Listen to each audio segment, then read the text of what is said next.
Start the day by singing.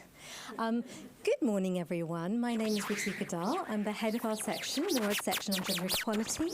I have the wee job of greeting you, warming you up, saying hello before I hand over to Karilena.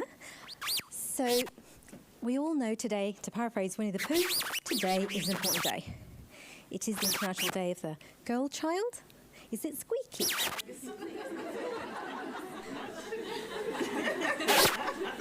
It couldn't be more fitting. let me just try and talk louder without the mic. Let's try that. So, I'm not going to repeat who I am and why we're here. Another one. Oh dear. I'm not going to repeat what I've just said, which was, a very, very, very, very warm welcome to you all. We're delighted to have you here. It is the International Day for the Girl Child, and to paraphrase Winnie the Pooh, I'm doing it, it's still squeaking. I'm just going to put this aside. It's not squeaking. It's squeaking in my ear. Okay. Excellent. Back to Winnie the Pooh, one of my most important icons. Today is about marking, honouring, celebrating girls. And we all know how important women's economics and girls' economic empowerment is. The launch of this report today by Plan honours and celebrates the importance of work against world hunger, sustainable and inclusive sustainable development. We are delighted as Norad to be here alongside Plan, Norway International, Plan International Norway and KPMG.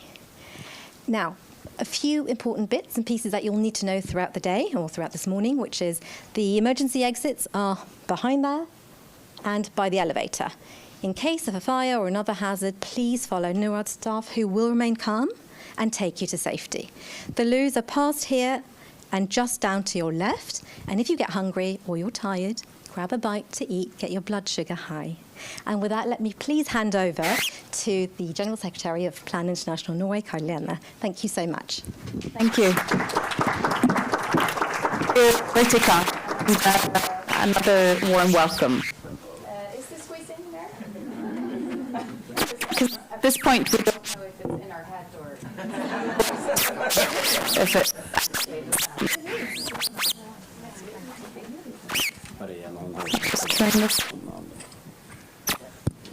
That's a new experience. Thank you. No problem.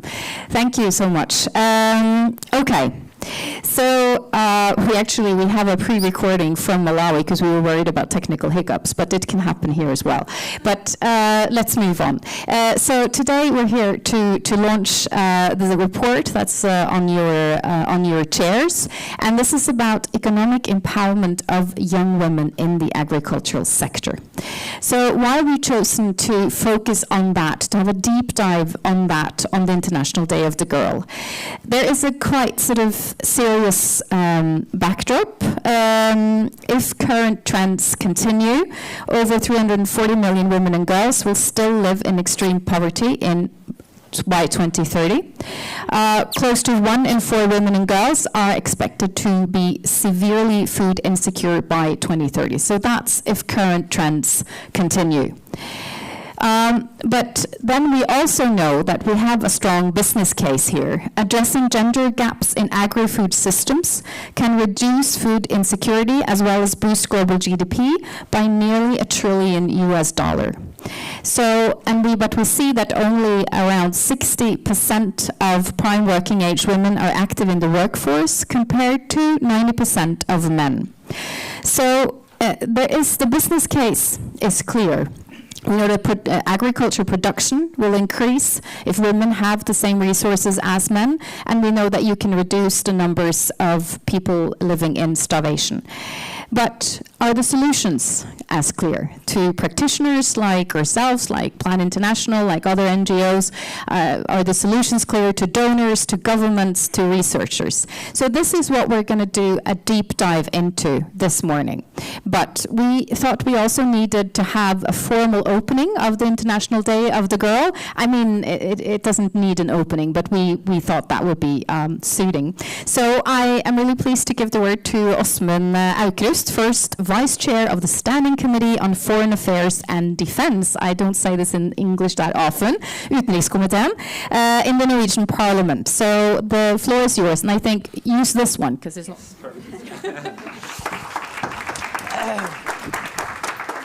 Thank you so much, and good morning everybody, and congratulations with this important day. It's a real honor to be here and to make the opening of this event.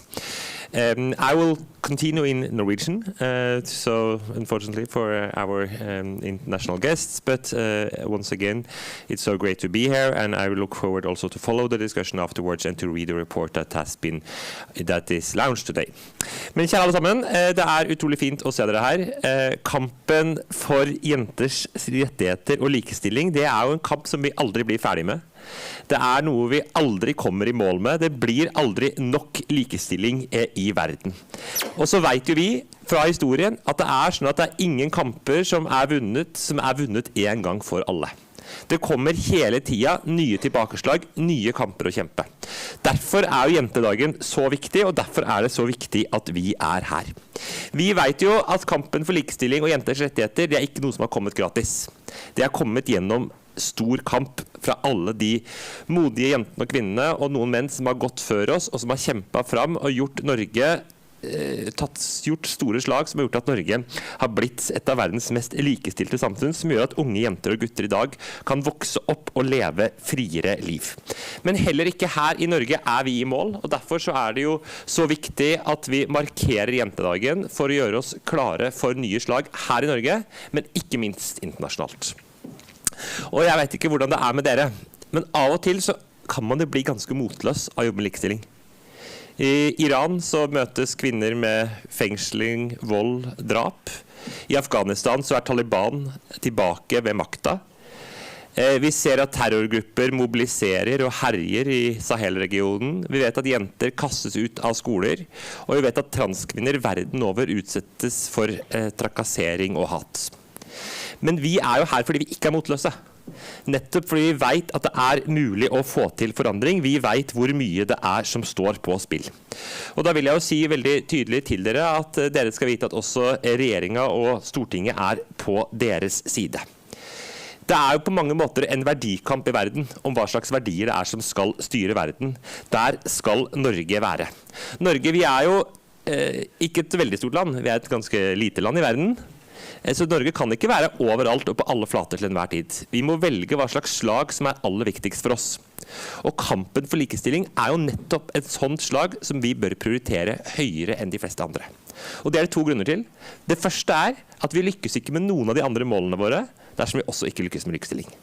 Det andre at vi vet at på likestillingsfeltet det veldig mange andre land som kvier seg. Derfor blir det enda viktigere at Norge bruker vår stemme veldig høyt. Så det jo, som vi alle vet, likestilling ikke én sak. Det må være gjennomsyret I alt det vi gjør. Om det innenfor helse, hvor vi vet at kvinners helse blir nedprioritert. Vi vet at det mange tilbakeslag for kvinners seksuelle og reproduktive rettigheter. Om det I skolen, hvor vi vet at jenter de første som blir kastet ut hvis skolen stenges, eller at det ikke plass til alle elevene. De de siste som får plass når skolene åpnes igjen.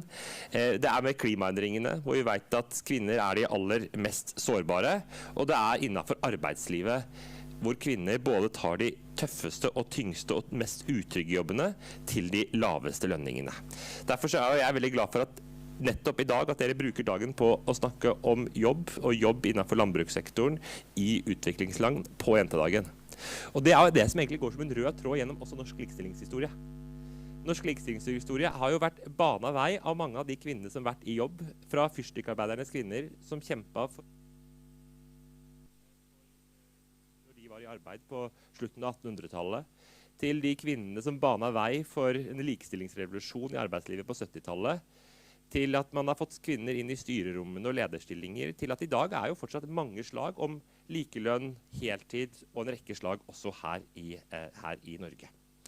Vi vet jo at likestilling det Norges aller fremste ressurs. Likestilling I arbeidslivet mer verdt enn alle oljepengene våre til sammen. Så vi jo opptatt av likestilling, Først og fremst fordi det engasjerer oss. Det blør hjertene våre av å høre om folk som blir trakassert, som blir utsatt for diskriminering. Det er dypt urettferdig, sånn skal vi ikke ha det i Norge eller i verden. Men vi gjør det også fordi vi vet det er veldig lønnsomt. Vi vet at kvinners deltakelse det er det som er det viktigste for å få vekst og utvikling. Så vil jeg jo si, avslutte med å si at jeg tror på mange måter så føles jentedagen ekstra viktig i år. Fra her vi er nå, i Norads hus, så er vi nærmere grensa til Ukraina enn det vi er til nord i Norge. Så det er en krig som på mange måter er rett utenfor stuevinduene våre. Og så er det sikkert veldig mange av oss som har brukt de siste dagene på å følge TV-sendingene fra minutt til minutt og se hvordan verden forandrer seg i Midtøsten rett foran øynene våre. Vi vet ikke hva slags verden vi har om en time, enda mindre om en dag eller om en måned. Og nettopp derfor så blir jentedagen enda viktigere. Fordi vi vet at likestilling kan handle i bakre rekke når det er så mange andre ting som dominerer. Og fordi vi vet at i enhver krig, i enhver konfliktsituasjon, så er det jenter og kvinner som er de aller mest sårbare. Derfor så er jo kvinner, fred og sikkerhet et hovedprioritet i utenrikspolitikken vår. Når vi ledet Sikkerhetsrådet en måned i fjor, så var det det vi satte på agendaen. Vi satte på agendaen hvordan vi også skulle få flere kvinner rundt forhandlingsbordene. Vi tror at det er veien til fred. Så vil jeg bare til slutt si at jeg synes også det er veldig bra at det er også mange gutter og menn som er til stede her. Det blir aldri full likestilling dersom det er bare halve befolkningen som engasjerer seg. Derfor så trenger vi å engasjere langt flere menn og gutter i kampen for likestilling. Fordi at det er bra for samfunnet, og det er bra for alle sammen. Men det er også et spørsmål om solidaritet. Vi må komme i mål med at likestilling det handler ikke bare om kvinner, det handler om menneskerettigheter. Det handler om at alle skal ha muligheten til å leve frie og likestille liv. Det er helt sant som Hillary Clinton sa i den på kvinnekonvensjonen i Beijing. Human rights is women's rights. Women's right is human's right. Så la meg helt til slutt bare avslutte med å takke Plan for at dere arrangerer jentedagen i dag, her nå, med politisk seminar og med lansering av rapport, med jentepris i kveld, men viktigere enn det, for det utrolig viktige arbeidet dere gjør for jenters rettigheter hver eneste dag, ved å skolere befolkningen vår, ved å engasjere, ved å utfordre, og ikke minst med det utrolig viktige arbeidet som dere gjør på bakken med alle deres partnere. Så jentedagen, det som vi vet alle sammen, det er ikke en dag for å komme med fine ord om jenter. Det er en dag for politisk kamp. Jenter fortjener ikke en dag med fine ord, de fortjener et helt liv i frihet. Og derfor så er jentedagen viktig i dag, og i alle årene som kommer. Så med det så erklærer jeg jentedagen for 2023 for åpna. Tusen takk.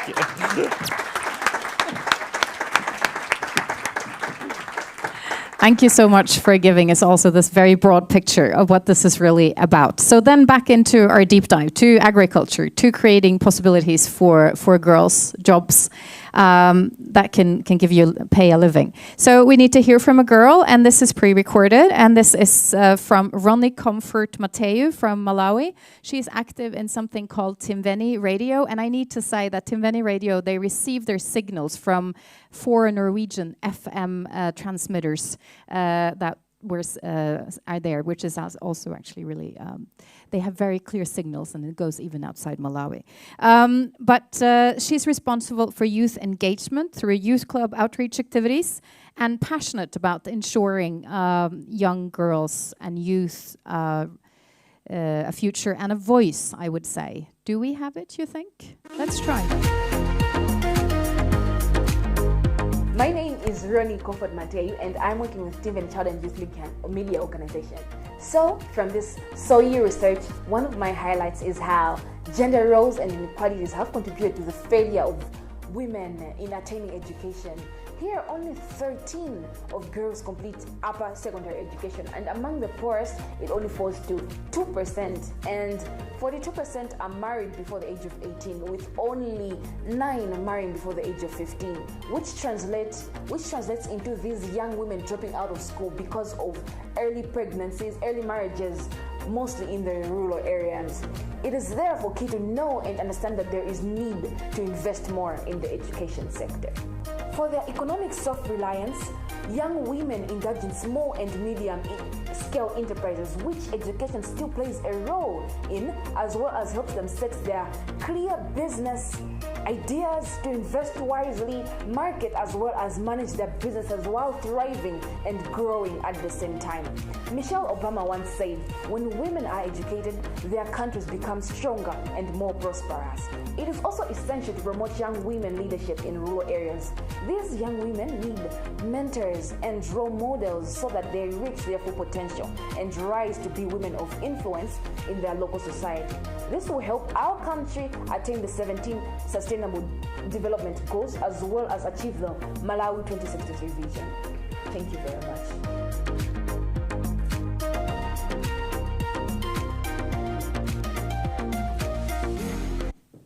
So it's, yes, it disturbs. She recorded this week, actually, on very short notice, and Radio Timven, you can see that they have some skills there. Also supported by Norad, I should say. Anyway, thank you. It was nice to hear from Ronnie. Rural women constitute 25% of the world's population, and despite that, there's very little research on the situation for young women. So, rural women. So, what we wanted was important to hear from the women themselves. We wanted to have research, insight, knowledge about what is it that they see are the enablers, what are the things that hinder them in order to have economic opportunities. And you could also hear Ronnie focusing on some of those child marriage, early pregnancy, but also all the business ideas, all the opportunities that and skills that they have. So the whole point here is to hear from the women, to learn, and then shape our programming into be suitable and targeted. So, and we are presenting a report today, so we also need to hear from the report writers, and we are very lucky to have Anise Gold-Watts here, who's Senior Manager from KPMG Norway, to present the findings of the report. So Anise, there you are. Floor is yours.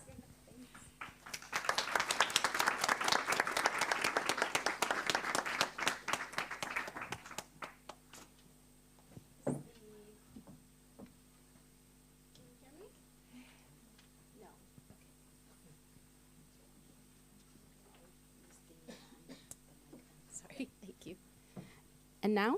Yes. It's okay. Okay. So good morning, everyone, and thank you so much for that introduction. And so today I wanted to take you through a study that was conducted by KPMG Norway's International Development Advisory Services Department that's entitled Understanding Young Women's Pathways to Economic Empowerment and Resilience in Rural Contexts, an exploratory qualitative study of rural communities in Ethiopia, Malawi, and Nepal.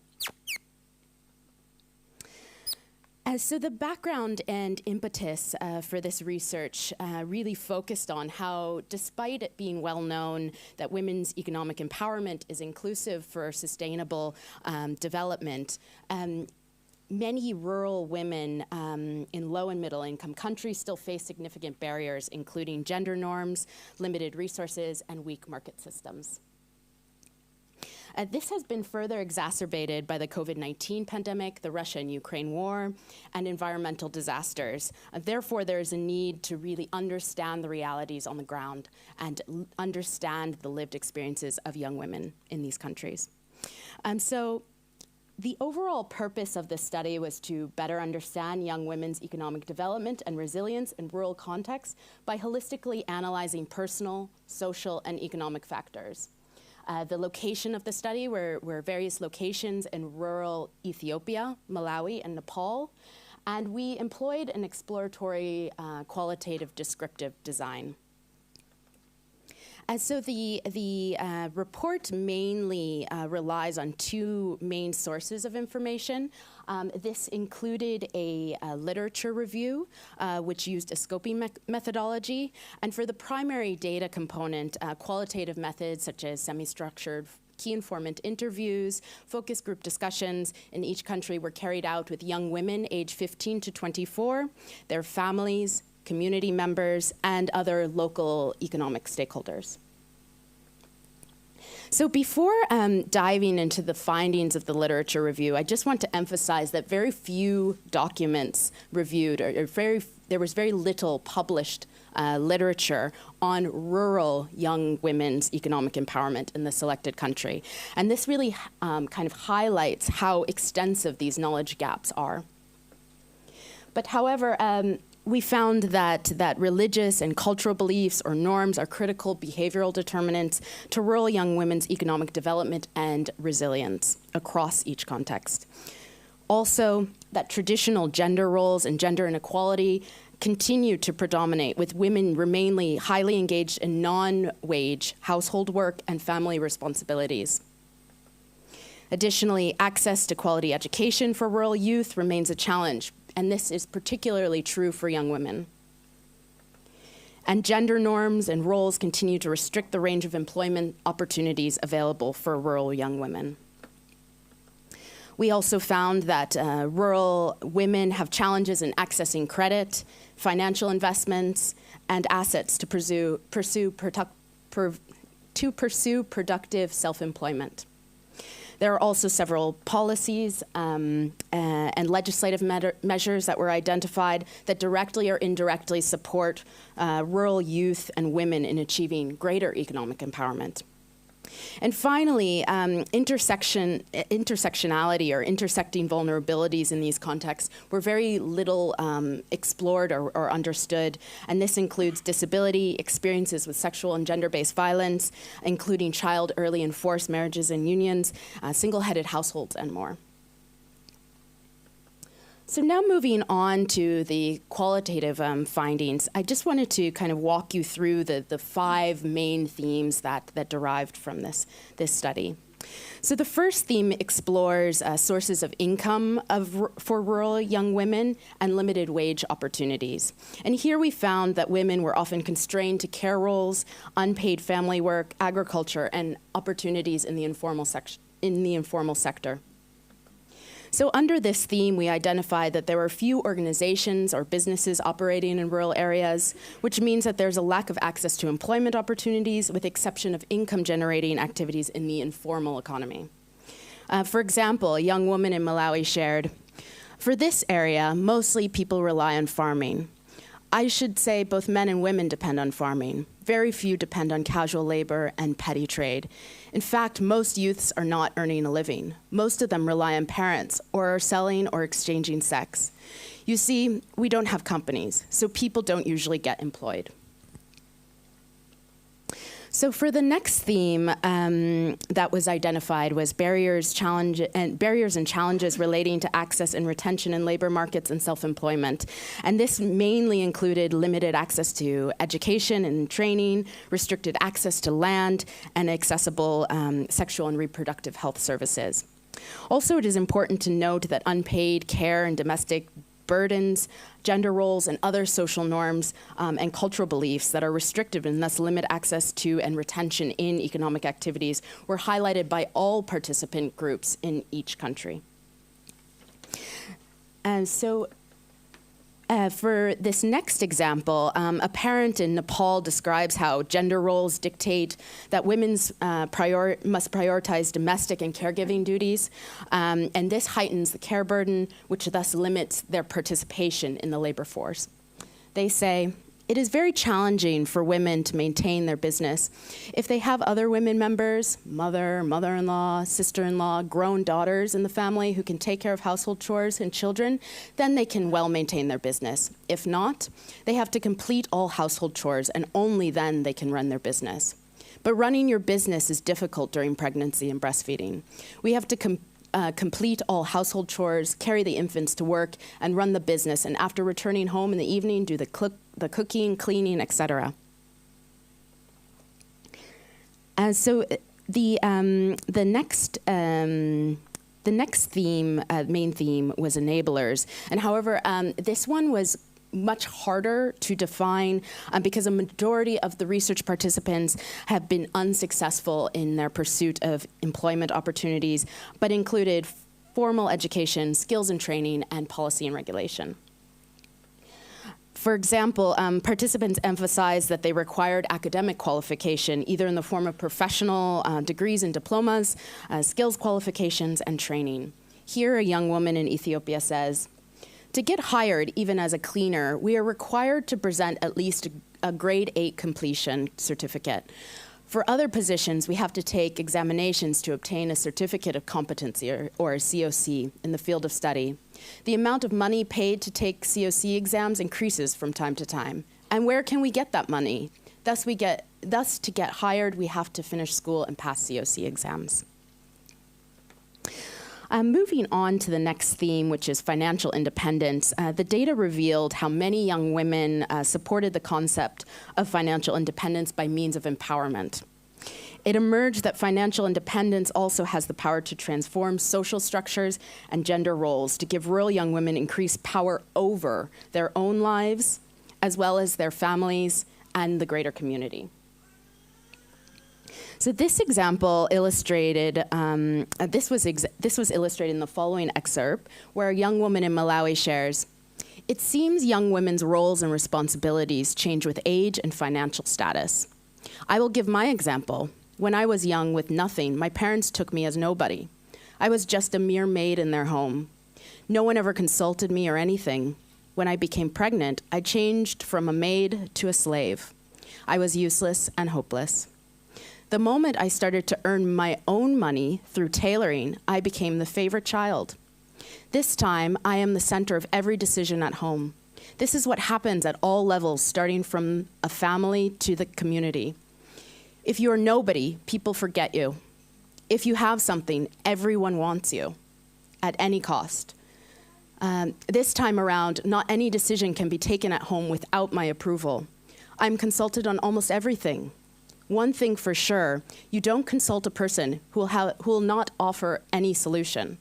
The reason women and youth complain that they are sidelined in many developmental activities is because the community knows they have nothing to offer.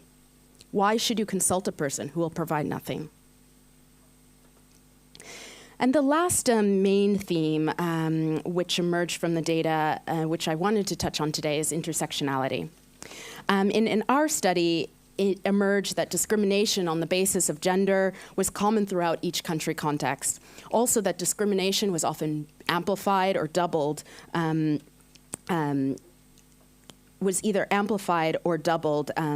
individuals who were vulnerable or considered vulnerable or disadvantaged. And this included people with disabilities and people living with chronic illnesses. For example, one stakeholder in Ethiopia explained, "It is really hard for disabled people.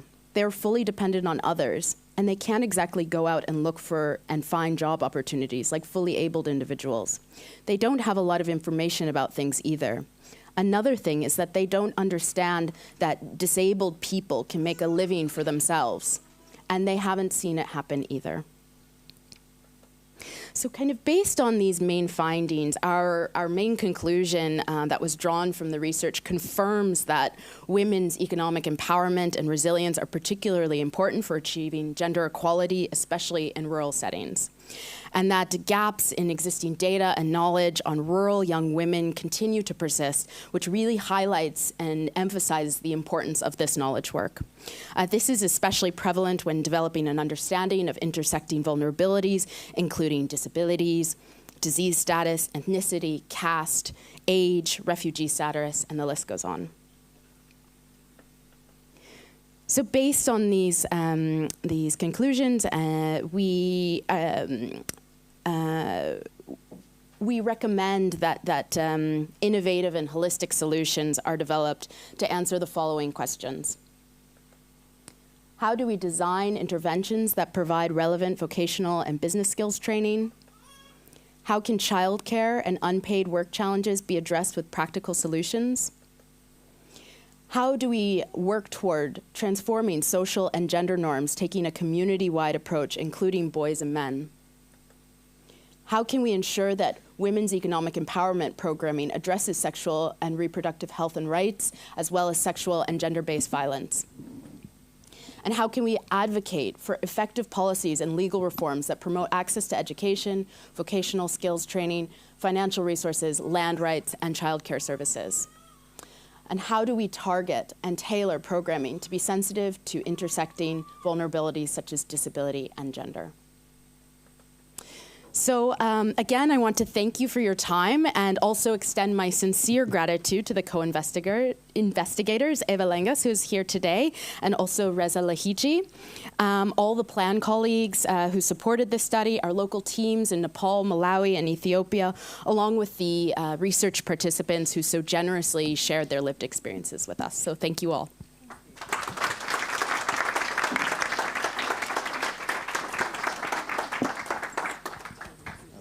Thank you. Okay, so we have some findings, some challenges. And also we have a competent panel to go into the discussions here. So let me just ask the panelists to come up on the stage. Phoebe Kasoga, she is the country director now for Plan International Uganda, but was also fresh out of her position as a country director in Plan Malawi. Yes, have a seat, please. And then Hilde Røren, who is Plan's case holder, I should say that, but senior advisor section for gender equality at Norad. I don't know where you are, Hilde, but you're getting some sound, so you will come.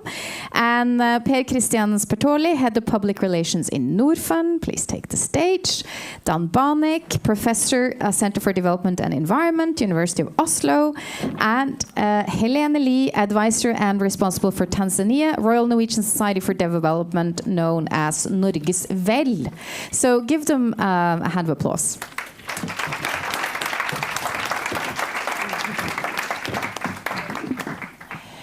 Okay, we will see how well we will fare with the sound here, but somehow we will either share microphones or it will work. Who knows?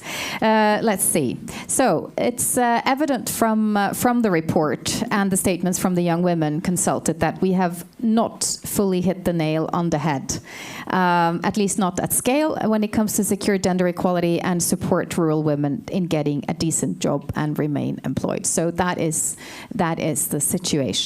And we know the business case, that how important this is. So let me just start with you, I think, Phoebe. You have a lot of experience on the ground as a development worker for years. And what is the situation for the young women that you work with in rural areas in Malawi, in Uganda? And what kind of barriers and enablers do you see? I don't know if you have sound. Try to speak and then let's see. Good morning, everyone. I hope you can hear me. Okay. I'll need this. So again, a pleasure to be here with you in Oslo. In terms of the question that has been put forward to me, what do I see in the work that I do every single day? We've listened to the findings, and a lot of them are speaking into engendered aspects of roles that young women and girls play across the countries we work in. But I also want to speak into this really from a broader perspective on the African continent across a number of geographies where I have worked. I've worked in West Africa, I've worked in East Africa, I've worked in Southern Africa. Now, we've looked at gender, the gender dimension of this. What have I seen? I think these vary from context to context. And sometimes we have seen, or I have seen, that where we have higher literacy numeracy levels, this plays out differently. Because when you have a young woman, a young man, who is able to start a small enterprise and can cost it and break even, understand market entry strategies, however small that business is, they are likely going to thrive. Because what happens, many small businesses will die within the first year that they are set up. Whether we're talking about small-scale enterprises, we saw a young lady that is a tailor. What happens is our young people begin to eat into what we call the capital. So eventually, whether you had a small retail store, you reach an extent that you can no longer restock that shop. And so one of the things that we've been doing with young people, for example, is to make sure whatever trade they go in, we need to understand their literacy numeracy levels. Can they read and count, even in one's native language? I want to keep it as basic as that if someone comes to your shop, you're not going to give them, because we deal with a cash-based economy. We don't have credit cards and all these things. So how do I count this money and give you back what is yours and retain what is mine? If you can't read and count, you're going to depend on others. And that is going to be a huge barrier for you. And so part of the recommendations or areas we are talking about is the importance of education. We are not saying everybody should be a graduate, like Phoebe, we are saying. Can we attain a minimum that can enable us to thrive, because we can price better, we can break even and know whether we're going to leverage from turnover of our sales, however small the profit is, or leverage from fewer sales, depending on what your market entry and pricing strategy is going to be. Secondly, what do I see? Most of the times when we talk about gender equality, we really tend to think that it's only the male gender that influences decisions. But actually, I've also seen that we, as women, actually can be critical gatekeepers in terms of whether we are allowing our girls to go to school, in terms of whether we are allowing them to study harder at home. We are actually the ones that reinforce. It's a pride to have a male child. By the way, I only have a daughter, and I am very proud of my girl, because I know that I'm empowering her. Can we change that mindset that if you don't have a male child in our communities, you will not be stigmatized against cage, you will be stigmatized. The family will tell your husband to marry another wife if you don't have a male child. And it's highly, highly socialized. We've normalized what should not be the norm in our context. Can we demonstrate that a girl child is equally as good? They can be as good as me, KH. Can we have country directors that are women and lead with excellence? Like I'm doing, proud to say like I'm doing, because I give my job the best. So, thank you. KH, that's my name. Carrie Helena. Which I like. I'll go by KH. Carrie Helena. Yeah. Okay. I'm not used to calling you in full. No, go on. Yeah, but can we be proud of our daughters? Right. And ensure that we can support them? Can we build their agency? Because many times when they appear before interviews, what happens, I sit on many panels, even very smart young women cannot express themselves well. And we as evaluators in these interviews for jobs will end up taking our male counterparts because their agency is stronger, they express themselves better than we do. And what I've purposed to do myself is to talk to our young women, give them opportunities and ensure that agency is built.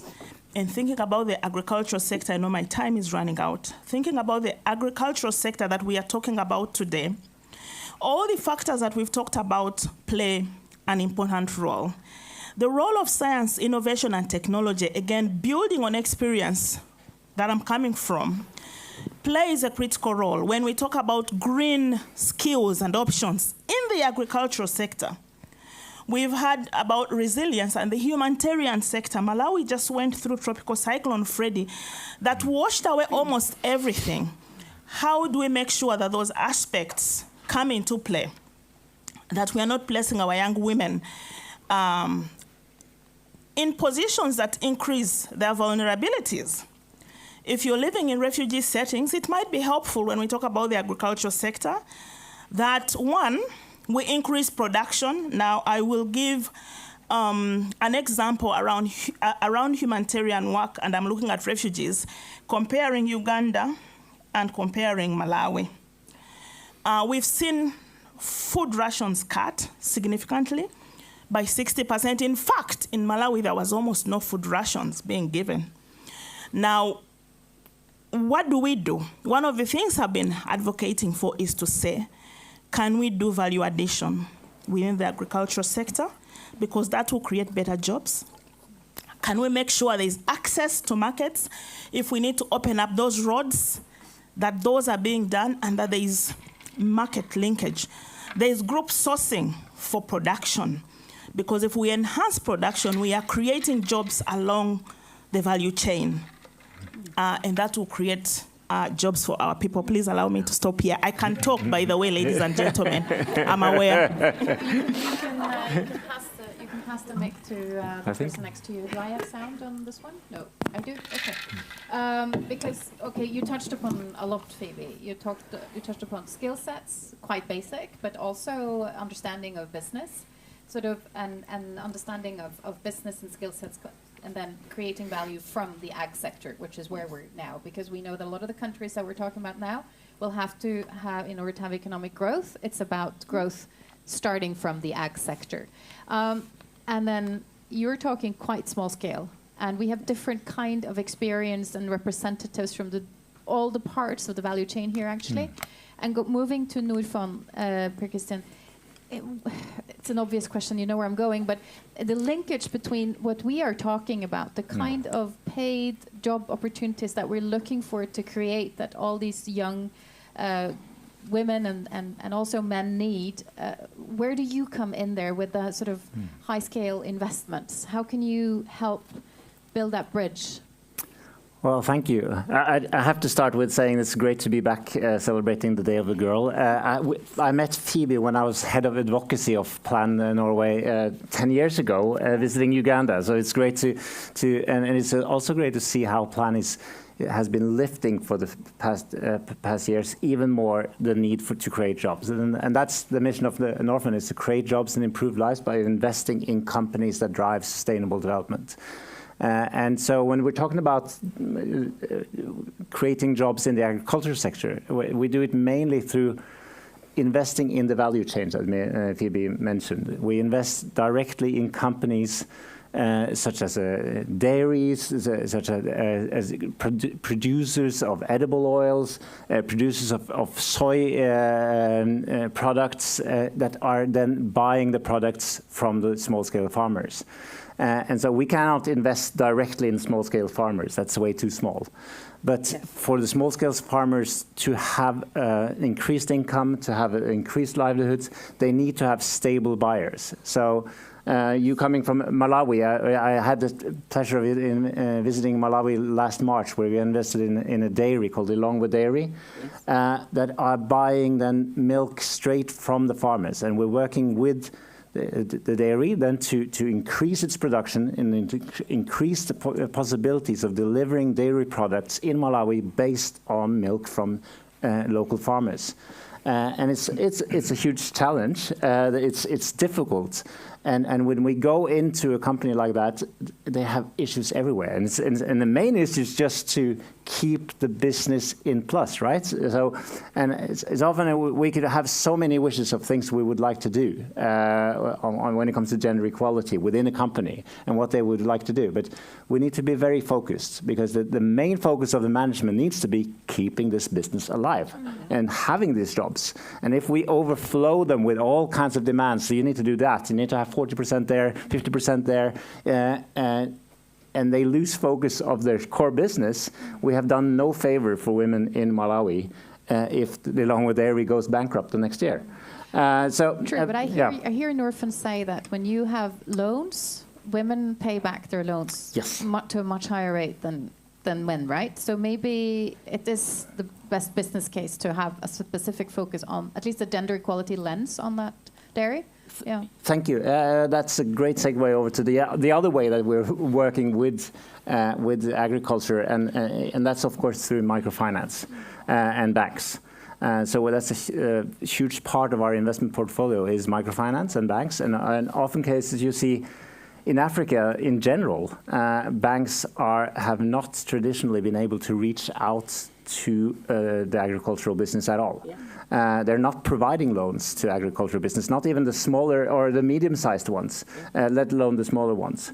So we've invested in bigger banks, trying to push them downward in the scale, out into the countryside, providing loans to the medium-sized businesses that are providing jobs to women. But we're also investing in microfinance directly. They are providing directly loans to the kind of female entrepreneurs. And you're right. I mean, we have 78% of our loan clients in the total portfolio are women.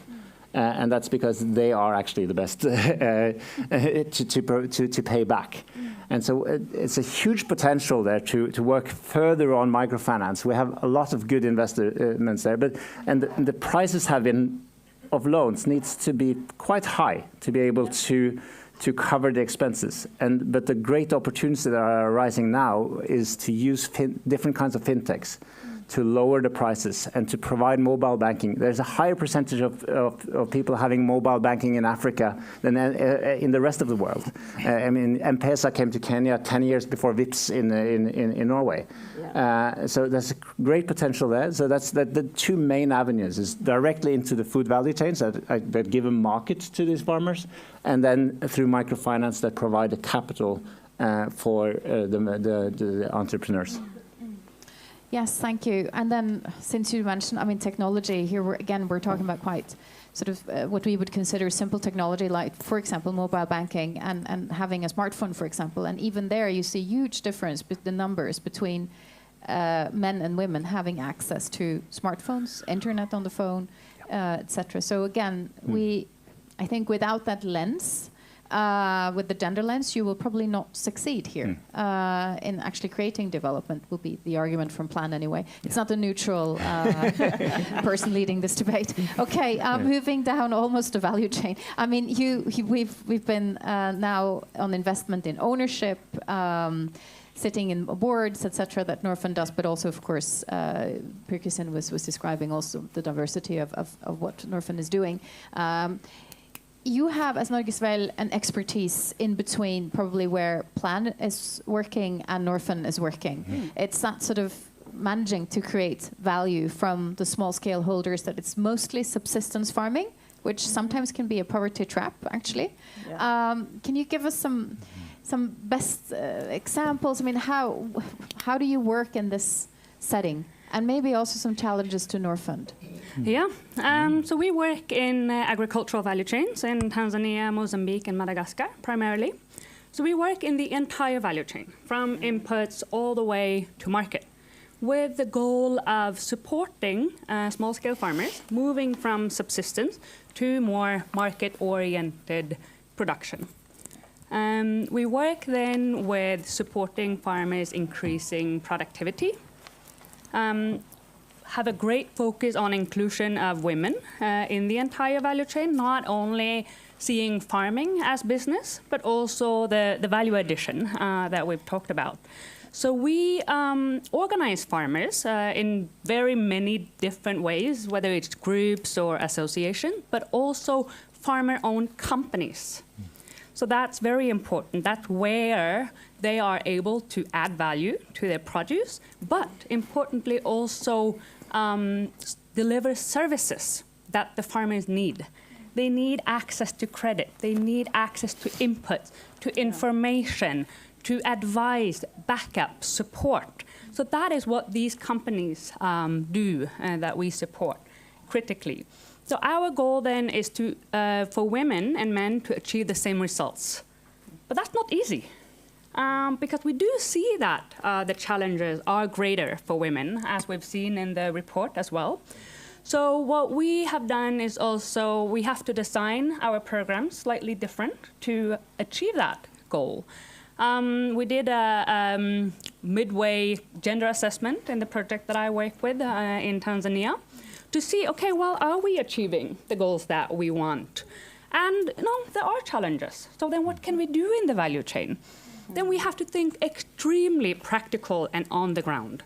For example, distance is difficult for women. Walking very long distances to buy inputs. Well, then our companies, they have to provide the inputs to the villages. Okay, let's see, what are the demands in the village? The same with accessing warehouses or the markets. Okay, then we have to create collection centers at the very center of the villages so that they can access this. The same for training. Accessing training or participating isn't always easy. Well, what we have done is to look at increasing the number of demonstration plots so that we have very practical training, and then the closer to the homes of the small-scale farmers as possible to reduce that distance to the training. But for us also, moving beyond training is important. There's a lot of farmers that can access training, but for us, having a value chain perspective is then facilitating, the ability to adopt what you learn. That's a huge challenge, whether it is modern climate resilient agricultural practices. So then we facilitate these, access to the inputs or the credit or the market advisory services. But also not only having the focus on agricultural technologies, the business skills. So I'm very happy that that was one of the kind of key recommendations. Always have a focus. Farming is a business. Yeah. Or if you have farmer-owned companies or you work in sales, you do need to know to have a financial management. You need to know, how much does it cost to buy or how much to invest and how much do you get out of it. So we do see that there are a lot of challenges now that farming is becoming a bit more modern. You have to change your practices to adapt to a changing climate, which means you have to invest. But you need to know how to manage that investment. And for women, what we have seen is that they might take more time in making decisions. Sometimes they're not able to maybe make the decisions themselves. They rely on the man to adopt the practices, or they are not able to access the credit. We have also seen different ways that women solve that challenge. Some have secret farms that they just farm on their own, that their husbands don't know about. That was a solution. It was quite surprising for us. But of course, then it's a challenge then to adopt and to do that farm well. And we have also then supported women's groups specifically because we see that challenge, the access to land, for example. Well, let us focus on women's group, support them with renting land or buying land. Because we do see that if women are able to participate and access, they do extremely well. They contribute to that increase in food production that is needed to combat food security. Thank you. Thank you for all those great examples. And it paints the picture, I think, very well for us. Don, you are a true champion of Malawi here in Norway. The unofficial ambassador. You should be the official ambassador, I think. But Malawi is very rural. Everyone has a plot. And it's mostly subsistence farming. When we talk about gender equality in agriculture, is that just something that's nice to have in Malawi, or do you think it actually could turn it around or be part of turning ag around in Malawi? I wish I knew the answer to that question. I have to say that I've been studying Malawi, but also Ethiopia. I've been visiting Nepal. I just sometimes know that we think we know the solutions, but somehow we're not very good at implementing them. So let me first actually congratulate the authors for this report. I think it is fantastic. I think you did a very good job of identifying the literature gaps. And we should be doing more studies on this. But also the rich sort of qualitative interviews, which actually, and let me make the first point, Kari Helena, that across these three countries, there may be certain solutions that work in Nepal that may not work actually in Ethiopia and Malawi. So the context is important. And let me just highlight one example that you highlight, self-help groups. You mentioned that, Helena. By the way, I had the pleasure of teaching Helena many years ago, so I'm honored to be in a panel with her. So self-help groups in Bangladesh work really well. The same with microfinance, but they haven't worked in other parts of the world. The same with cash transfers, in the agricultural sector, work really well in Latin America for families, etc. Haven't worked in Africa, worked really well in Bangladesh, haven't worked in India. So I think we have to be a bit careful. So as much as I like the report, the only issue I had with your conclusions is that you had a lot of how questions.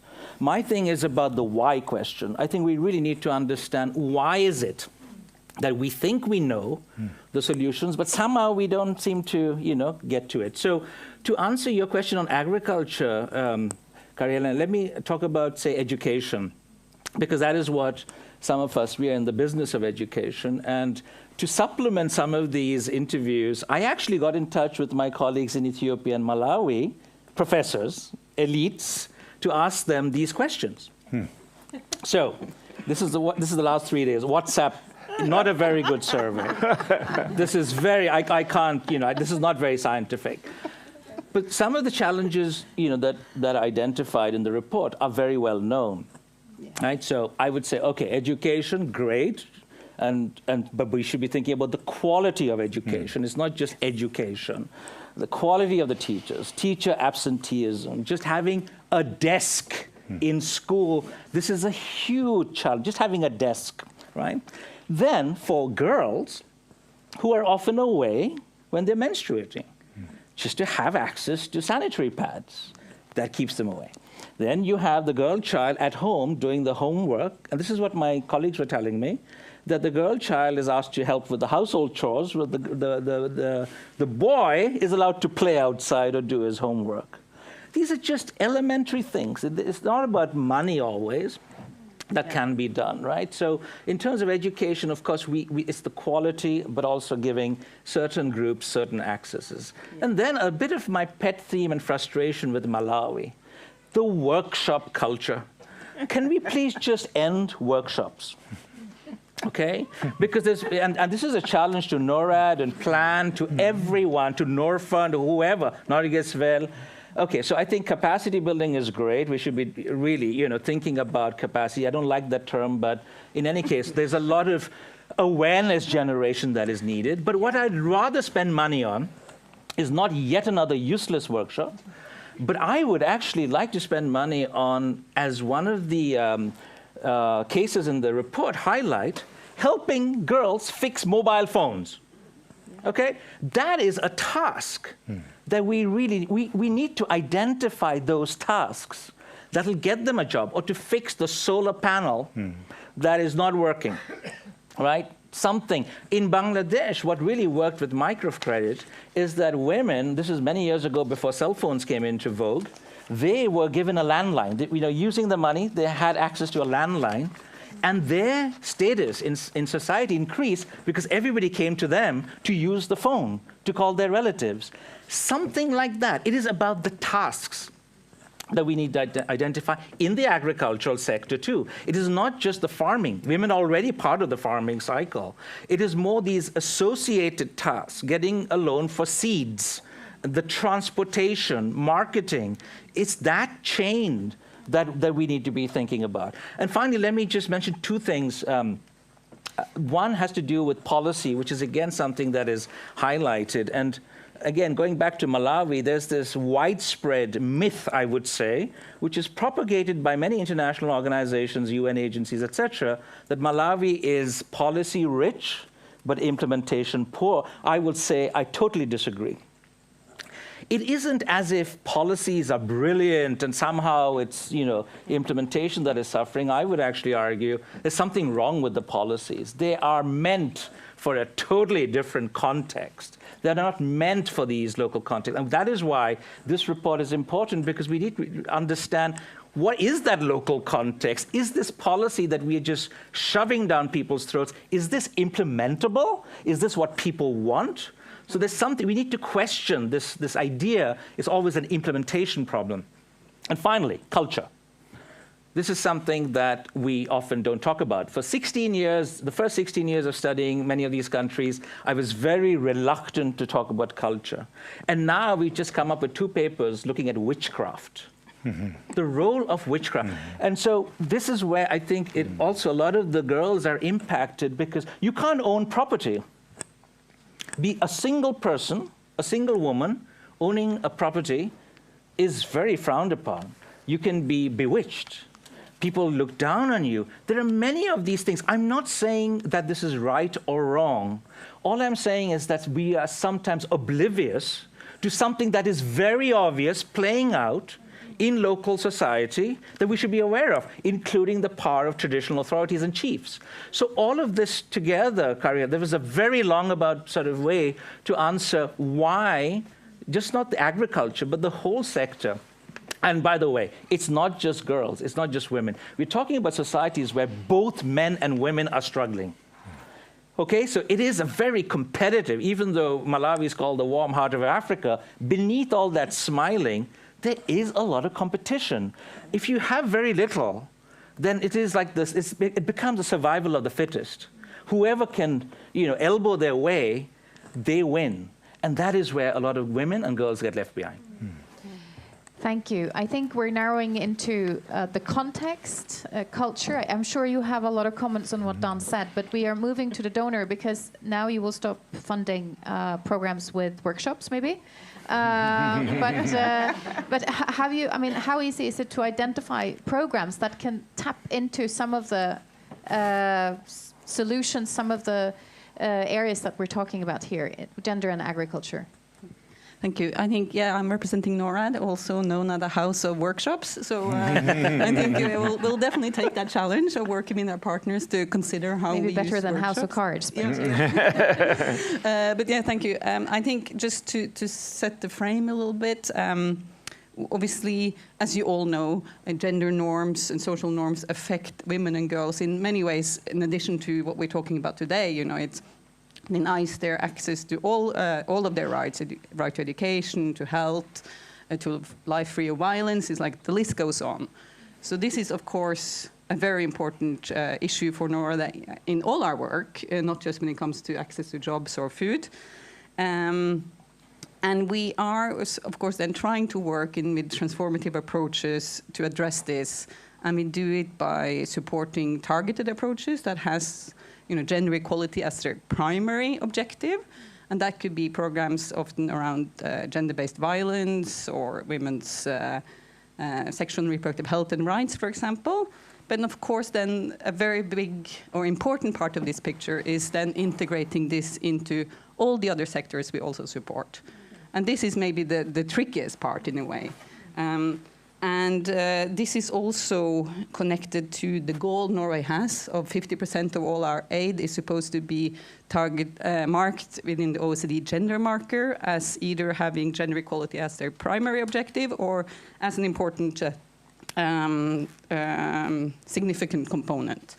And I think, and this is done in all sectors. We're trying. It's obviously work in progress. And we then, one, for example of this, I guess, to make it more concrete, is recently from the food sector.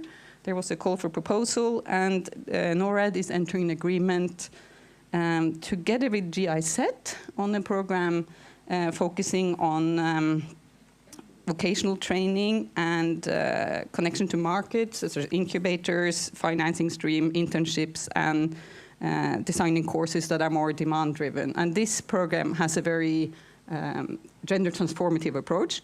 And this came in place because of the call for proposal. It was very specific about having gender equality as a component. And you need to address it with analysis, gender-based analysis first, and then have targeted activities and goals.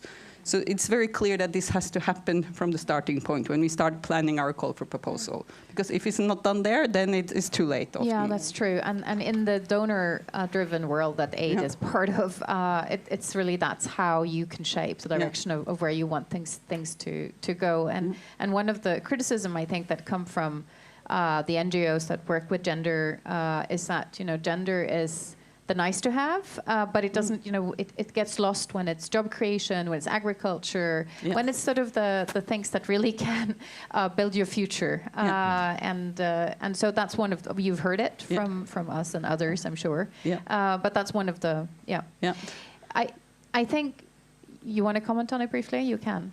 No, just that you're very right, that this is a challenging part, and we're continuously working with it, also in dialogue with partners, and we're not perfect, but they certainly is high on the agenda. And I think, of course, there are challenges that not just Norad experience with this. This is sort of across the board for donors as well. And I think one of the things that was mentioned in the report was the issue around intersectionality. Yes. That's clearly an issue where we haven't reached where we should be yet. Then we mean these overlapping types of vulnerabilities, for example, disabilities, and how we're still working on how to address that better. Phoebe, there was also a challenge from many, but from Dan Bannick to NGOs like Plan, get out of the workshops and into the field, so to speak. Yes. Does it? Do you feel that it's describing your day, or are too many workshops? Thank you so much. Too many workshops or not too many workshops?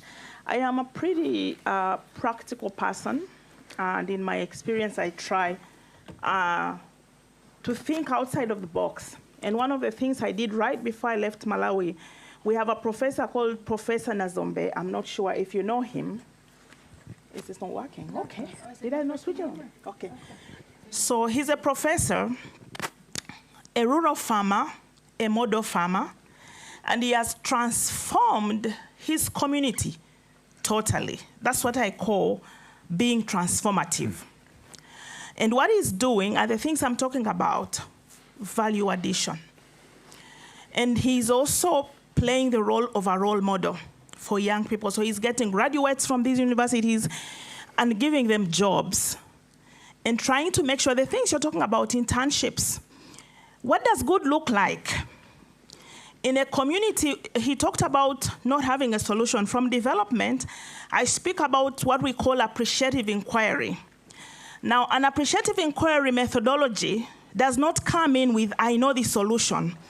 You come in to facilitate a process of identification of a solution that works for your communities. And so as part of that process, I've been meeting a couple of people. Meeting a renowned friend of mine, a vice chancellor in the Malawi University of Science and Technology, who is creating an industrial park.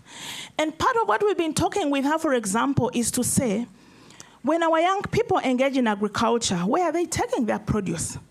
And one of the things agreed is that, okay, we're going to have an industrial park here, and that industrial park is going to make sure we can buy these products, because we need to get out of the workshops. The workshops are good, but we need to transform. It should not just be workshops without action.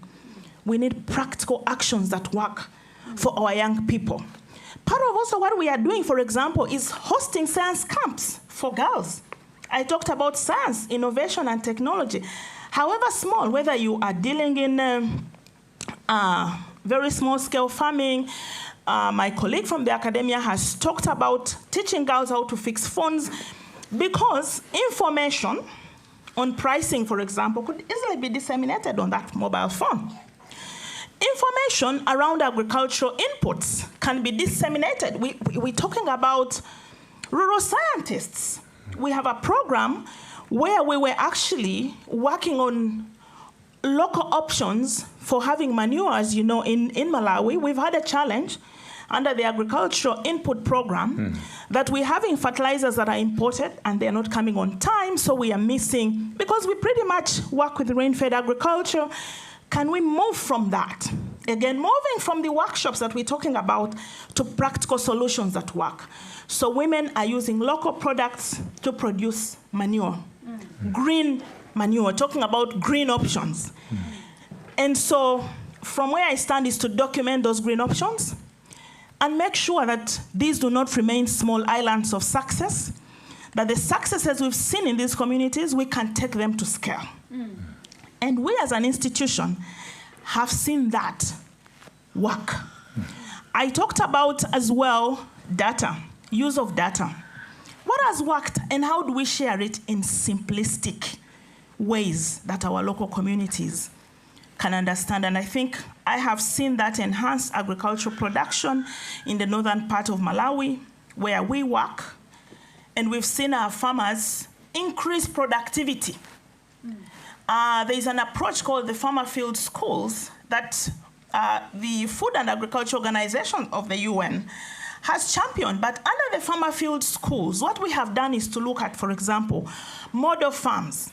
Can our farmers come to these model farms and learn new ways that are low cost, that are context specific? He's talked about being context specific, that we can take to our farms and use to enhance productivity. How do you make sure that girls and women get access to that and not have this sort of hidden farms from their husbands?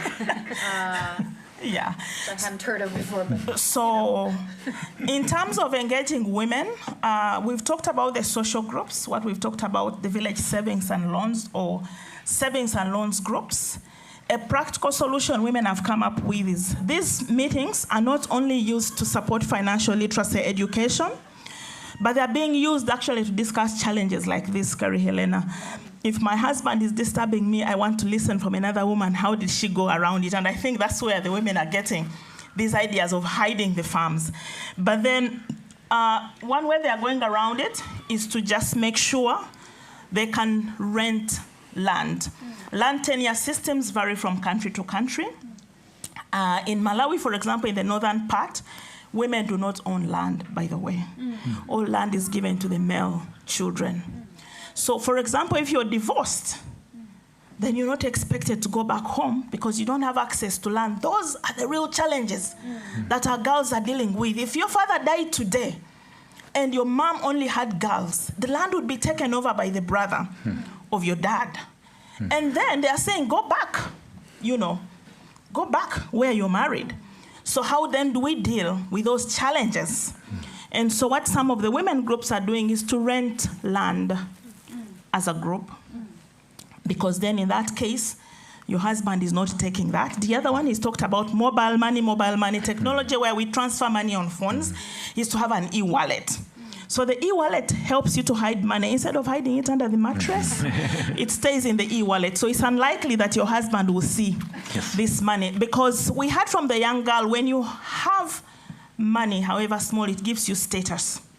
You're able to make decisions. You're able to be called on the table because your social status has improved. But as we do that, we are also saying as an institution, we need to bring the men on board, the boys on board, to interrogate these very, very normalized gender and social norms that are driving women to hide their assets away from the men. Thank you. So they're touching about both culture, gender equality, and also actually starting to doing work, not just talking about it. Dan, you asked for a comment. Yes, I thought of a specific example from that the Chinese were doing on the African continent, which was, I would say, relatively successful, but it was also plagued with many problems. And it's called the Agricultural Technology Demonstration Centers, ATDCs. And it was about actually Chinese engineers, professors from agricultural scientists and farmers setting up a demonstration center and then inviting local farmers to see the kind of techniques, the kind of inputs that were being used. And this was very much a lived-in experience. People had moved to that area. So it's just one of those examples of us preaching, saying, do conservation agriculture. It's good for the environment. People are worried taking that risk. My God, what happens if the crop next year isn't good enough? So I think if we were there in the field, rolling up our sleeves, living there, doing it, taking the risk, and then convincing people maybe this is a better way of doing it. And that would be something I would really advocate. That's what we do in the field, when we do field work, etc. We could do more of it. But I also want to mention something that I feel we're not really touching upon. We seem to think that everybody is for women's empowerment. We seem to think and assume everybody wants more rights for the girl child. I would actually say that is not the case. So we actually need to understand who is opposing, who's resisting. Every strategy that we implement meets resistance. And it is understanding how we could combat that resistance that will help us push some of these programs forward. I think this Phoebe can recognize. Norgesvel and then Hvorfor. Yeah, no, meeting that resistance. So we have women as leaders of the companies, we have women as board members, but one of the female leaders of the rice companies that I've worked very closely with, experienced that, being in a very male-dominated environment. it was tiresome. You know, it's not only tiresome to run a business, but again, to meet with all these men that do not believe in you. They don't listen. You know, so she really struggled. So our role was also then to back her up. You know, don't give up. Support her. We came into the field when she was feeling like it was hopeless. So to really be there and back them up, because that's what we need. We need to back each other up, whether you're male or female, but when you meet that resistance, so that you don't give up. Yeah, and I agree that you know, we meet resistance everywhere, and of course not everybody wants it. That's why we're working for it. But when the business case is that good, in all, and not just creating jobs and value out of the ag sector, but actually development, it's not something that, you know, we can give up. But that means also understanding the culture, from witchcraft to chiefs to whatnot. Per Christian, you've been listening and you've been taking notes. What do you want to comment on? I'm looking at my notes. You have sound, I think. Yeah, I actually have sound. No, I think this is really interesting, and I think, I mean, if I was to challenge a bit here, I mean, as an investor, what we're looking at is like, how can we do this at scale? How can we do this in larger numbers, right? It's a lot of the things that I was frustrated by when I was working in Plan, is right. How do we scale this up? This is great work, but it's in one village, right? Yes. And so we're looking at how can we influence the whole way of thinking in a bank or a microfinance institution, so that we can affect larger parts of the society. And then we need to also think, how can this be commercially viable? These projects need to be commercially viable. I was mentioning this dairy in Malawi, and if to get a little bit of a temperature, I mean, we talked with civil society organizations, Norwegian civil society organizations that are working with milk farmers in Malawi, and they're saying, why can't you make the dairy take the milk from our dairy farmers? And we're saying, well, that would be great, but the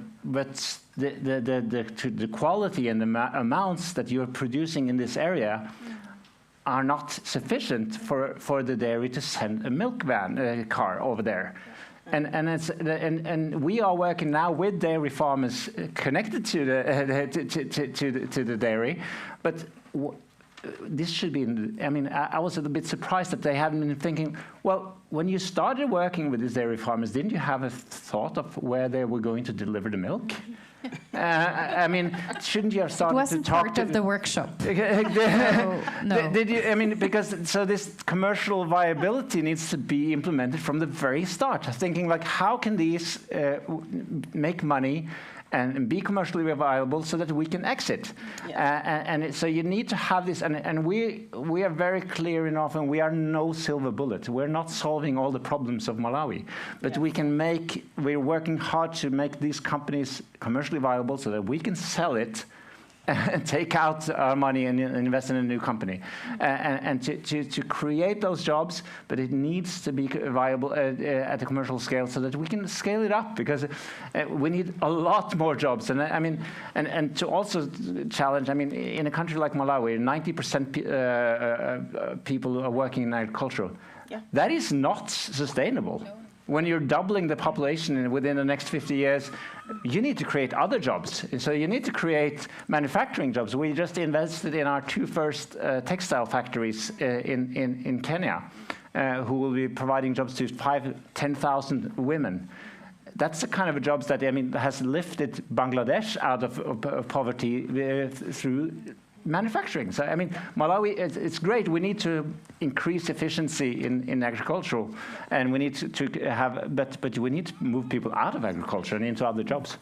I think your challenge is very pinpointed and correct to the business case of what we're doing as NGOs. I think that we really should be pushed on that.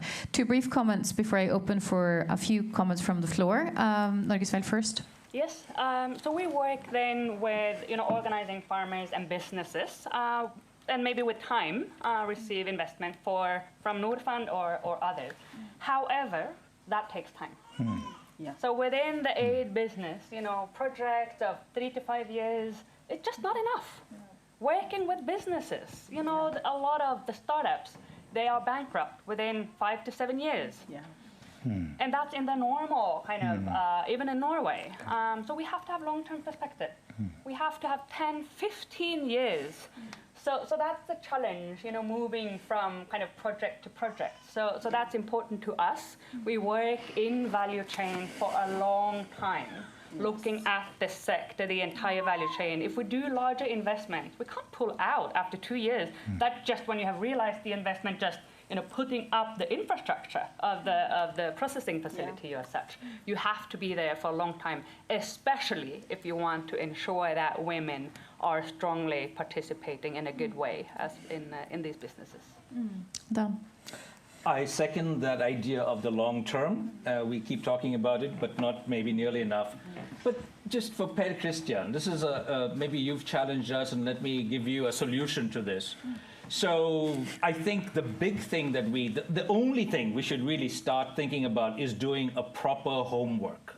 We don't really know these local contexts well. So, and we have this tendency of being arrogant, thinking we have the solutions, these people are poor, and they have no idea. That is absolutely wrong. If you give people, and this is where the cash transfer thing comes in, most of the research shows that if you give people a bag of money, they actually have a very good plan to use it. So I think the homework should be about doing the market review. Is there a demand for dairy products or coffee in Ethiopia? Can we build on the model of, you know, village cooperatives for milk dairy production from India? Anand Dairy, hugely successful, or Bangladesh. Can some of these models be applied in Ethiopia, Malawi, in Nepal? And then sort of say, okay, here's a chunk of money. Can you organize this? Do you have a plan? Ask people. And they will give you a plan. It may be not very, you know, sellable to Norfund, etc., but maybe somebody else can translate that. So doing the homework, looking at the market size, coming up with money, saying, hey, we want to invest. You may have a good idea, but you were looking for funding? Here it is. Varsågod. Thank you. I'm going to open quickly for some comments from the floor, and then actually time runs fast, so you can sort of start thinking about answering the questions and your last final comments. So anyone wanting to start the show here? Yeah, Rebecca. Can you just come here and get the mic? Because no, there is a mic behind you. There you go. Thank you. Yeah, I'm Rebecca. I'm 19 and I'm in Youths and Plan Norway's Youth Advisory Panel. And I was wondering what you think is the most important thing, not only to get more women and girls into tech and agriculture, but also into leadership roles. Because one thing is having a job there and another thing is having more of a say in how things move forward in the long term. Okay. So getting a job and having also influence and make the decisions. Thank you. Anyone else wanting to ask a question to us, make a comment to the panel? Yeah, I think we have. Hi, it's working. Yeah, my name is Jo Wang. I'm from Care Norway. I think everybody knows the movement and half of the sky. So we can't talk about the world changing without talking about the other half. So I just wonder on the panels, any special advice on engaging men and young boys, and so that they understand that we should treat women better. Thank you. So some of the opposition that Dan was talking about, how do we actually deal with that? And there was another question. There's Atlas, and I thought I saw another hand as well. Yes? Thank you very much for a very interesting discussion. I was very happy to see that you had this intersectional focus in the report. Coming from the Atlas Alliance, working with the inclusion of persons with disabilities, and I'm looking really forward to reading the full report. But my question today goes back to the basics, because the report is saying very clearly that one of the main barriers for young women is household chores and care. Chores, and what do we do about that? Are we really working, and it's a bit in line with what the question from Care, are we working to change men's and women's attitudes to household work, chores, and trying to get men to share that burden?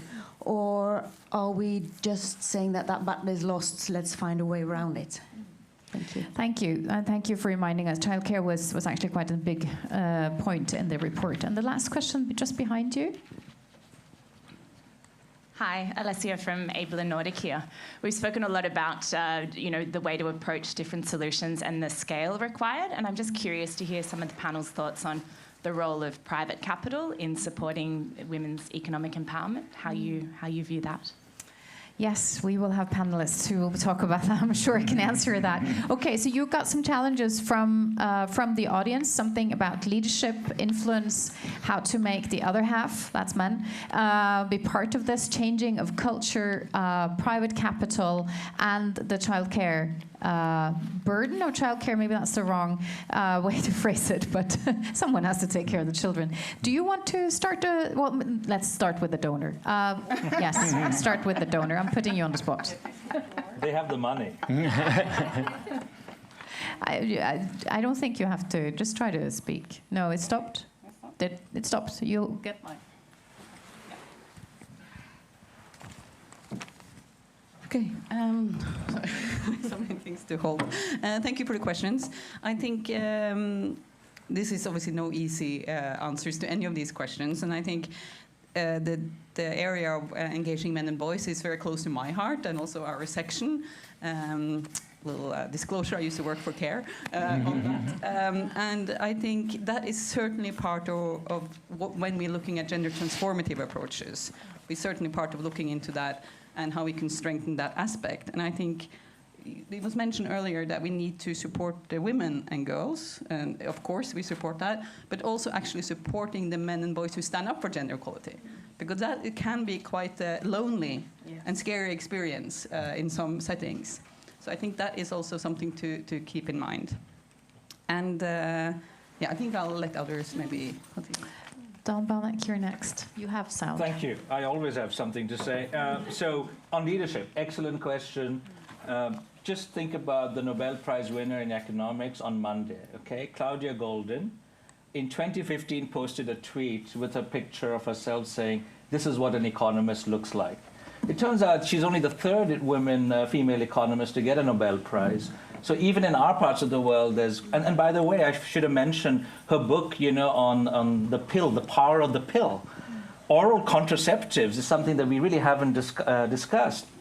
While contraceptives are prevalent in rural parts of Africa, it's the men who actually tend to access it, and women sort of don't feel they have the power. So yes, leadership. So you have the peer Claudia Goldins, you have the Address Malatas, the president of the Malawi University of Science and Technology. You have Asiati Chiweza, my colleague, the first professor of political science, public admin in Malawi.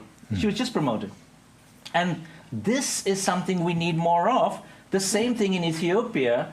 Many years ago, I was speaking with somebody who was in the NGO sector, very afraid to talk during authoritarian rule in Ethiopia. Now she is the head of the federal court. And you need these role models, so absolutely leadership is crucial. But in terms of the male, sort of the resistance, I think that is also a very, very important point I was trying to raise, is that because there's so much competition, you have to make sure that whatever policy you're implementing is not challenging somebody does not feel challenged that by promoting girls and women, I'm going to lose out. So there's something about saying, hey, come on, let's move all of it together. But some of your benefits are conditioned on you not excluding girls and women. Yeah. So your well-being is also dependent on you bringing people with you, not isolating them. And finally, your point about household chores, I mean, this is the big surprise every time I have my colleagues visit my home and they see me cooking and cleaning and driving. And some of the household chore literature, I think, is pretty inadequate in the sense that the elites in many of these countries we're talking about actually have help at home. So then it is not so much about those households where women have to do a lot. Actually, the problem is exacerbated in these low-income households. That's where Nobody has that luxury. But this is a continuous debate I have, and I often joke with my wife that I should move to another country so I don't have to do this 50-50 and 3 hours of house cleaning on a Saturday. But but these are discussions that need to be had, and they're extremely important. Don't joke too much. Maybe she has a hidden farm somewhere. I believe she does. Okay. Norges Vel, you were talking about the household chores as well in your first comment, actually. Yeah. No, I mean, just on the leadership, that's just crucial for us. We don't want only women to participate, but we want them to be active, to be influential. So, participate in the board, to be the leader of the board or the company, to be owners of the businesses, not only producing and delivering. And seeing those role models is extremely important for the young girls to see that there are possibilities.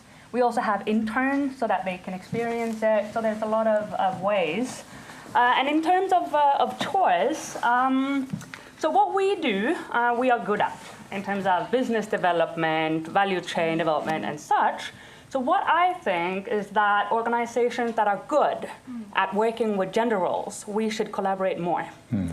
Because we are not experts on gender-based violence or sexual reproductive health and rights, and we shouldn't be. So the report also highlights that, we should work closer together. We work on mainstreaming. It's very different from working with, purely gender projects.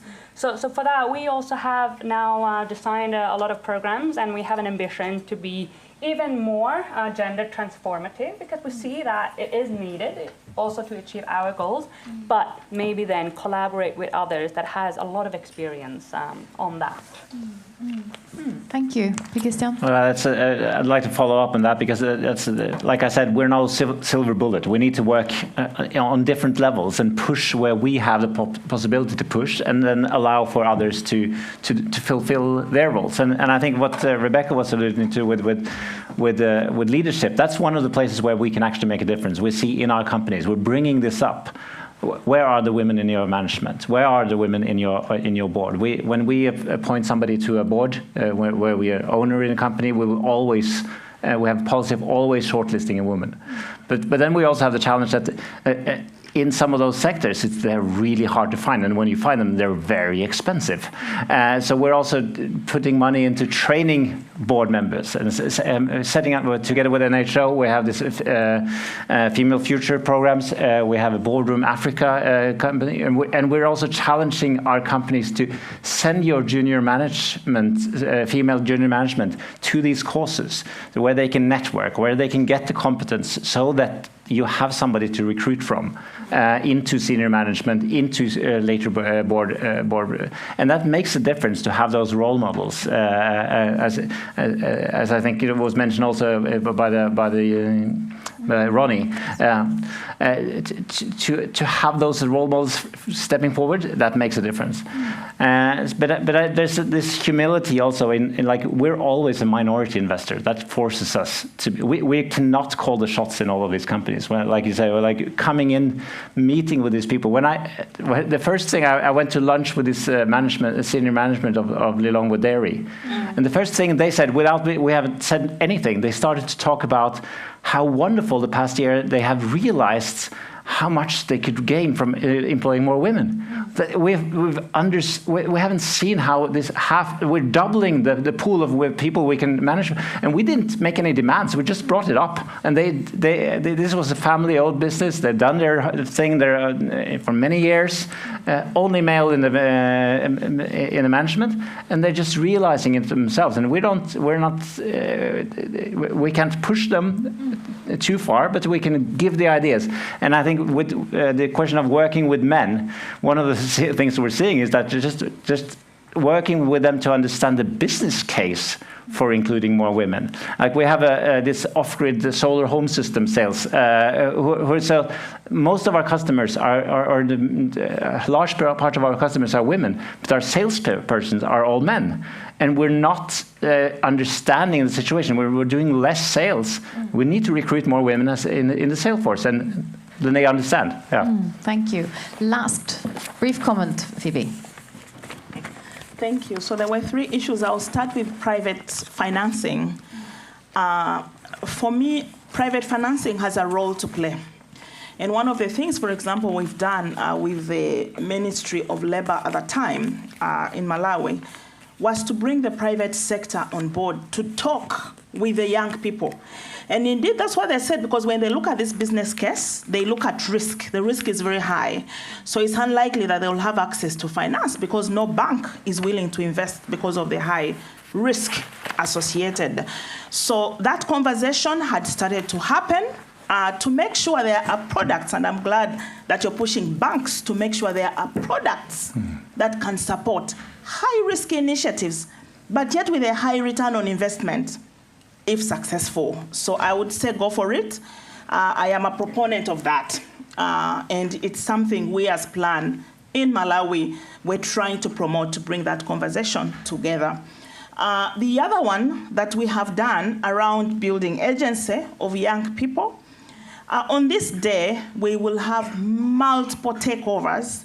And the reason we do is because we are saying we want to give a girl a position of power to have an experiential process of understanding and building their capacity to think higher. I'll give you an example. I was speaking with the Minister of Gender at the time. She's not the minister anymore, Honorable Kaliati, and she said she went to a community and she asked one of these girls, what would you want to do when you grow up? And she said, I want to work in a lodge because there's a lodge in that village. And her friend working in that lodge was dressing well. And so by standards of the village, she was living a better life. If that is the ambition our young people can have, then I would say, you know, we need to begin to think again. How do we make sure we can set those goals high? How can we get girls from our communities to break that glass ceiling? And so one of the things we've been doing is funding what we call the Women in Management and Leadership, a program that we implement together with the private sector.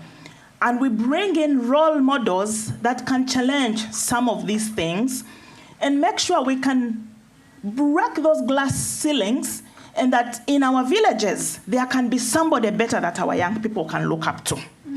We've also brought on board ambassadors, he for she champions in terms of engaging our male counterparts.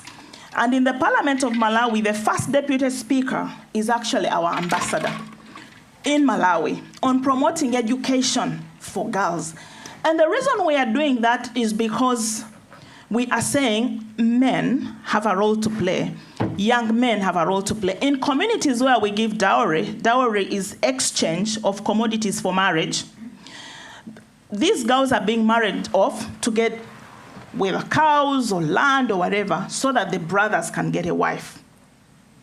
If we can get our brothers to be our supporters, and they're saying, my sister will not get married, then we will achieve. But if we say we're going to keep out the brothers, it's going to be a problem. In the southern part of Malawi, where we have matrilineal communities, the uncles or the brothers of the women actually have more power.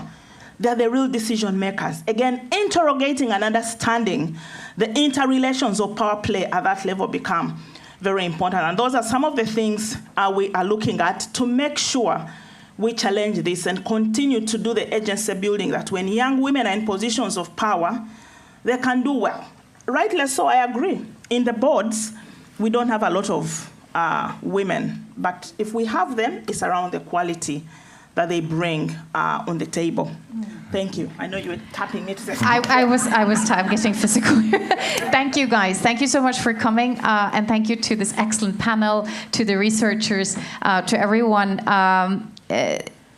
we all do programs. We will all go back to our own daily jobs now, but the whole point is to do it better, right? Yeah. To cooperate better, to do the business case when we're starting something in the field, and also at the end of the day, the subsistence farming that we see in almost all the countries we work, it's not the future. It has to build more value, be more efficient, and also more climate resilient. Yes. And the case for gender equality is really a very, very strong part of that. The panelists will get a tote bag with women in all their diversity. So that's the intersectionality as well. And you can showcase that you're feminists and that you believe in this business case for gender equality. So thank you so much, and please enjoy the rest of the International Day of the Girl. Thank you.